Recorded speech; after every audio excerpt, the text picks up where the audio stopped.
ഞാനിന്ന് വന്നിട്ടുള്ളൊരു പഴയകാല റെസിപ്പി ആയിട്ടാണ്. ഒരു 4 മണി പലഹാരമായിരുന്നു അന്നത്തെ കാലത്ത്, ഞങ്ങളൊക്കെ കുട്ടിക്കാലത്ത് ഇത്. പക്ഷെ ഞങ്ങളെ വീട്ടിൽ ഇത് ഉണ്ടാക്കാനായി ഞങ്ങളെ ഉപ്പ അയക്കൂലായിരുന്നു. പിന്നെ ഞങ്ങൾ ഉമ്മാൻ്റെ വീട്ടിൽ പോകുമ്പോൾ ഉമ്മാൻ്റെ അനിയത്തിയാണിത് ഞങ്ങൾക്ക് ഇങ്ങനെ ഉണ്ടാക്കി തരാം. ഞങ്ങൾ ചെന്നാൽ സ്പെഷ്യലായിട്ട് ഞങ്ങൾക്ക് ഉണ്ടാക്കി തരും.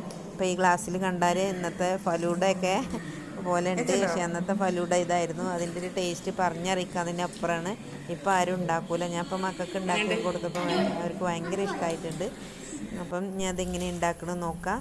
ഇത് ഞാൻ കുത്തരിയാണ്, അപ്പോൾ കേക്കൊന്നും വേണ്ട. ഞങ്ങൾ അരി തന്നെ ആയതുകൊണ്ട് കേൾക്കേണ്ട. കടയിൽ നിന്ന് വാങ്ങണമെങ്കിൽ നല്ലോണം കേകി ഒന്ന് ഉണക്കിയിട്ട് വേണം ഇതേ രീതിയിൽ ചെയ്യാൻ. അപ്പോൾ ഞാനൊരു പത്തിരി ചട്ടി എടുത്തിട്ടുണ്ട്. മണ്ണിൻ്റെ ചട്ടിയിലാണിത് വറുക്കാൻ നല്ലത്. അപ്പോൾ ഈ ചട്ടിയൊക്കെ ചൂടായി വന്നിട്ടുണ്ട്. ഇനി അതിലേക്ക് ഞാൻ ഒരു പിടി, കുറേ ഒന്നിട്ട് വറുക്കരുത്, അപ്പം കുറച്ച് വറവാകും, കുറച്ച് പിന്നെ കരിഞ്ഞു പോകും, അങ്ങനെയൊക്കെ ആവും. അപ്പോൾ കുറേശ്ശെ ഇട്ടിട്ട് വേണം വറുത്തെടുക്കാൻ.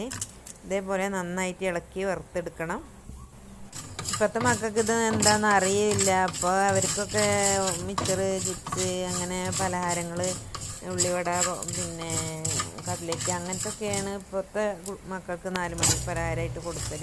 അപ്പോൾ നന്നായിട്ട് ഇതേപോലെ ചോക്ക വറുത്തിട്ട് പെട്ടെന്ന് നമ്മളിത് ചട്ടി ചൂടായി കഴിഞ്ഞാൽ പിന്നെ സിമ്മിലിട്ടിട്ട് വേണം വറുക്കാൻ, പെട്ടെന്ന് കരിഞ്ഞു പോകും. അപ്പോൾ നമ്മുടെ ഇതിവിടെ റെഡി ആയിട്ടുണ്ട്.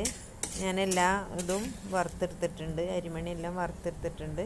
അപ്പോൾ ഇതാണ് ഇതിൻ്റെ ഒരു പാകം. അപ്പോൾ ഇനി നമുക്ക് അതിലേക്ക് ഒരു തേങ്ങയാണ് വേണ്ടത്. ഞാനൊരു മുറി തേങ്ങയും ചിരണ്ടി വെച്ചിട്ടുണ്ട്. പിന്നെ നമുക്ക് കട്ടൻ ചായയാണ് വേണ്ടത്. നല്ല മധുരത്തിൽ കുറച്ച് കട്ടൻ ചായയും ഞാൻ ഉണ്ടാക്കി വെച്ചിട്ടുണ്ട്. ഇനി ഇത് നമുക്ക് സെറ്റ് ചെയ്യണമെന്ന് നോക്കാം. ഇത് വറുക്കാനൊരു പ്രത്യേക എക്സ്പീരിയൻസ് തന്നെ വേണം.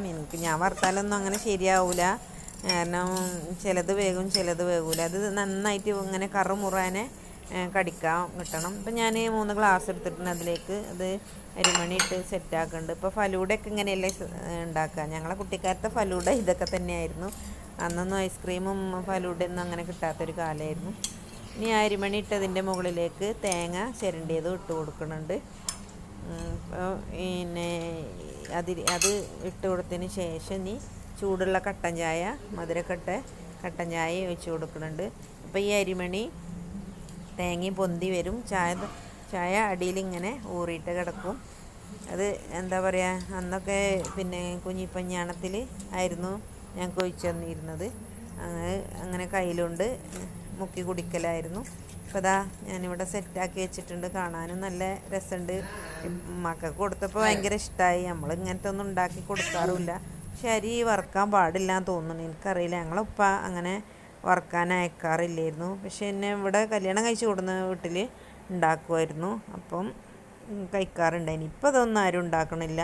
ഇപ്പോഴത്തെ മക്കൾക്ക് അറിയില്ല അങ്ങനെ ഉണ്ടാക്കാൻ. അപ്പം ഇങ്ങനെ കൊടുത്തപ്പോൾ അവർക്ക് നല്ല ഇഷ്ടമായി. ആണോ എന്താണ് സൂപ്പർ എന്നൊക്കെ പറയുന്നുണ്ട്. അപ്പം എൻ്റെ വീഡിയോ കണ്ട് ഇഷ്ടപ്പെട്ടാൽ സബ്സ്ക്രൈബ് ചെയ്യാത്തവർ സബ്സ്ക്രൈബ് ചെയ്യുക, ലൈക്ക് ചെയ്യുക, കമൻറ്റ് ചെയ്യുക. ഇൻഷാല്ലാ അടുത്തൊരു വീഡിയോയുമായി വീണ്ടും കാണാം. Thank U.